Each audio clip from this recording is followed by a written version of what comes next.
Welcome back to KP's Kingdom, Cooking with KP. Today I'm going to make tuna nigiri.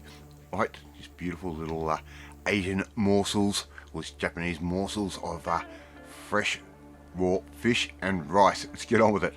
First thing I've got is 1 cup of short grain rice. It's actually a sushi rice. I've washed that really well. You want to make sure the water runs clear until you decide to put that into your rice cooker or pot.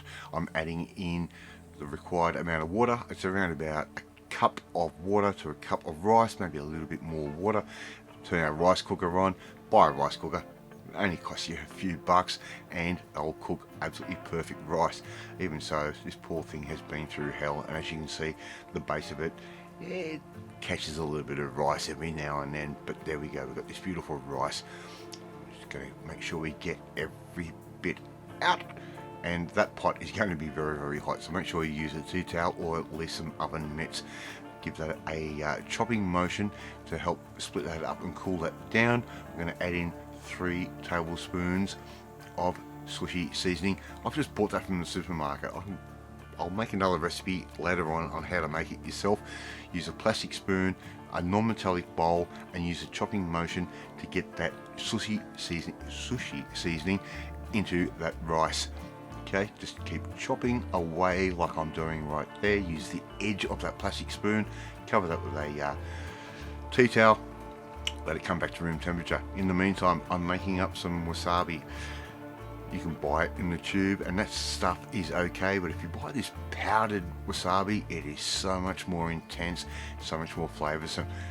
Put the make as much or little of the wasabi as you like, and just use the instructions on a little tin that you buy. I use an S&B brand. I'm not being paid for this. Just make that up, and away we go. Now, tuna steak was on special. Now this is a yellowfin tuna. It's not as intense as a bluefin, but then again, bluefin is endangered and I'm not going to eat that. So just use a nice sharp knife and just cut yourself some nice little strips, and I'm going against the grain, as you can see, and hold the tuna up against your knife. You will end up with a nice consistent cut. Right? It's not real rocket science, but it's a little bit more of a technique. And look, this is where my MS is sort of coming into it. I'm sort of getting a little bit uncoordinated and things today, but this meal, it's only a lunch meal by the way, and it tastes amazing. Okay, so as I said, it's just a little lunch meal. We're just going to get some sushi seasoning, a little bit of water, put that on our hands, nice wet hands. I'm going to squeeze this rice up and try and make a little oblong, a little rectangle or obelisk, whatever you want to call it. We're just going to make these nice little bits like that. Now I've already got the wasabi, given a nice dab on the back of the tuna. There's our tuna, there's our wasabi going on. We're just going to fold that over, put that on top of our little rectangle of beautiful sushi rice. And if you're making this at home, you don't have to make it look like it's a restaurant quality deal. We're just going to make this for ourselves and enjoy it. That's the most important thing. We buy these real beautiful bits of food and enjoy it. That piece of tuna, by the way, cost me around about $6 Australian.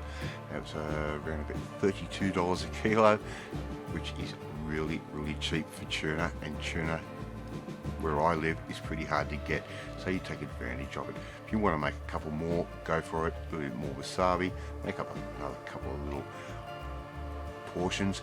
Now I've got a bit of nori. I've just got a pair of kitchen scissors. Cut that, and we're going to put this little band around it so it does look like restaurant quality. Look at that. I'm just going to keep going with them all. Right, a little bit of nori, fold that up, fold that around, and before you know it, we've got these amazing looking little nigiris. Alright, how good does that look? Love to see you try and make this one at home, folks. It does taste amazing. It's really simple, and it's one of my favorites. Raw tuna is one of the best.